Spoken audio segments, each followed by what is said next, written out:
വാതിലടച്ചിട്ട് village officer, പരാതിയുമായി പൊതുപ്രവർത്തകർ, നടപടി ഉണ്ടാകുമെന്ന് മന്ത്രിയുടെ ഉറപ്പ്. വില്ലേജ് ഓഫീസർ വാതിലടച്ചിട്ടാണ് അതിനുള്ളിരിക്കുന്നത്. വില്ലേജ് ഓഫീസർ തുറക്കില്ലാത്തത് വാതിലടച്ചിട്ടിരിക്കുന്നത് പൊതുസ്ഥാപനമാണത്.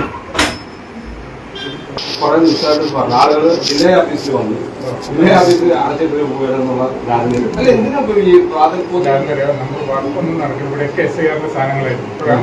ഈ കണ്ണാടി 1 വില്ലേജ് ഓഫീസർക്കെതിരെയാണ് നാട്ടുകാരുടെ പരാതി. വില്ലേജ് ഓഫീസർ മുറി പൂട്ടി അകത്തിരിക്കുകയാണെന്നും പലവിധ ആവശ്യങ്ങൾക്കായി എത്തുന്നവരോട് മോശമായി പെരുമാറുകയാണെന്നും കുട്ടികളുടെ സ്കോളർഷിപ്പിനുള്ള വരുമാന സർട്ടിഫിക്കറ്റിന് അമിതമായ വരുമാനം രേഖപ്പെടുത്തുകയാണെന്നും പരാതിയുണ്ട്.